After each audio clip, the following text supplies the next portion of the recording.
Hello, it's been a while. My name is John, and I'm the sole developer of Dawn, a survival horror open world with a twist on day-night cycle mechanics. Dawn is set in a modern post-apocalyptic world overtaken by magical flora. By night, survivors scavenge for resources, explore, and fortify their safe zones. But when daylight comes, vicious mutant plant abominations awake to kill anything still alive. I haven't been paying much attention to the YouTube page, but I've been reasonably consistent on Instagram with new updates and idea discussions, so if you want more frequent progress, check the link in the description. So, since the last video, I've introduced dozens of new features such as scrapping, combat improvements, new monsters, NPCs, safe house management, gardening, cooking and alchemy, sewing, and much more. And yes, a free playable demo is available right now on itch.io if you want to try out any of these new features, not including the NPCs. Those are being saved for the full release. I decided to start making devlogs again because I love feedback, criticism, or just to talk more about the game's development and improve my skills. I think that having more input would make the game even better. One massive change recently is that I made the decision to scrap the first region's map, Meadow Cove. The old map was about 2,500 by 2,500 units. But after playtesting, I felt travel times were way too long and there was a lot of dead space I couldn't naturally fill. The new map, Windcliff Canyon, is 1,200 by 1,200, so it is smaller, but it's way more detailed and focused. It still keeps Meadow Cove's agricultural theme, with plenty of farms, marshes, and overlogging as the pre-apocalypse industry, but it's just built more cohesive and interesting. For example, Windcliff features a massive central mountain, which gives the region layers, depth, and creates natural points of interest such as the many vistas. Of course, also its namesake canyon bisects the region, making tight, narrow spaces you could use as shortcuts potentially.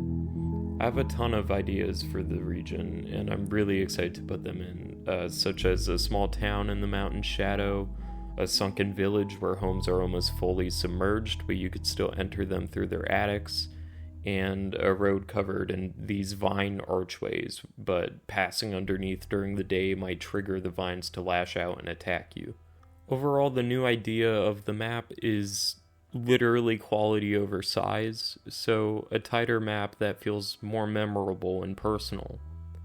I've already finished the map boundaries, the central mountain, and a corner with a few locations, so progress is coming along quickly. Another idea I had for a big change is to combat. My old system, which is basically just attack, block, and wait for the enemy to swing again, just wasn't very scary or immersive to me. So I have a new design idea which uses a sort of health orb system instead of a traditional bar with, health numbers. You start the game with 2 or 3 of these orbs or chances. If an enemy hits you, then Persephone stumbles to the ground, you lose an orb, and you get a few seconds to recover. If you lose them all, then you're dead. You'll be able to expand your max orbs though through potions or protect them with body and leg armor. Blocking is being removed completely, so staying close to enemies is gonna be very dangerous. So because of this, the crossbow becomes the main weapon. Bolts are scarce but craftable, so every shot will matter. Melee will still be in to some degree, but it will be reduced to a last resort kind of quick strike, similar to the knife in Call of Duty where you click a button and then there's a quick swing.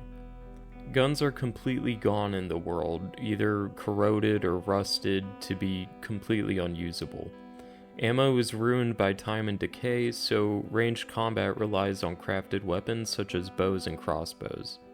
Later on, I'd like to expand the system more with maybe crossbow upgrades, multiple varieties, and unique bolts.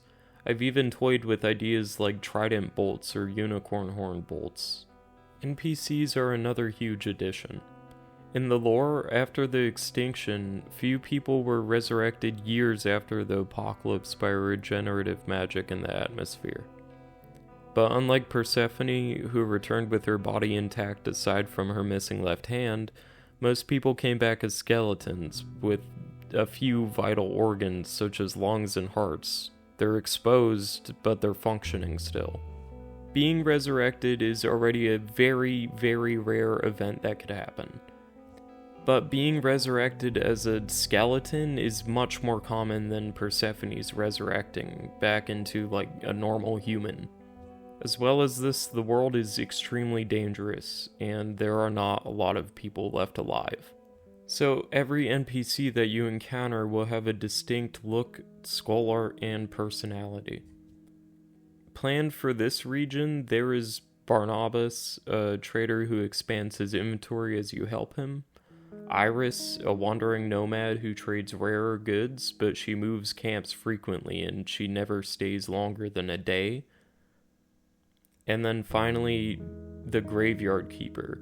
He's not yet put in, but my idea is that you could earn reputation with him by finding dead survivors and reporting their locations, so you could give them proper burials. He'll even pay you for your help. Each region will have its own cast of survivors, and I'm aiming for fewer characters, but each one will have depth, and there's no generic NPC filler. As of right now, my development plan is to first finish Windcliff Canyon's map, rework combat in the health system, add new monsters and daylight mechanics to make daytime scarier, complete the NPCs with the Graveyard Keepers edition, add animals and hunting. Right now we have 2 animals planned at the early access release, which is a rabbit and a deer. And then finally, I've always wanted to have an introduction cutscene, so I'd like to do that last, and then the game will be ready. Once that's all done, Dawn will be ready for its early access launch on Steam, where you could wishlist the game now. From there, I'll keep updating the game with new regions, more content, and eventually a full story campaign. All of this is definitely going to take a lot of time, especially as a solo developer, but this is the project I've been dreaming about for years, and I can't wait to see it finished one day. If you'd like to follow development, then subscribe here, or check out the Instagram page, and feel free to share any thoughts or ideas in the comments. Until next time, hopefully not another 3 years, I'll see you in the next devlog.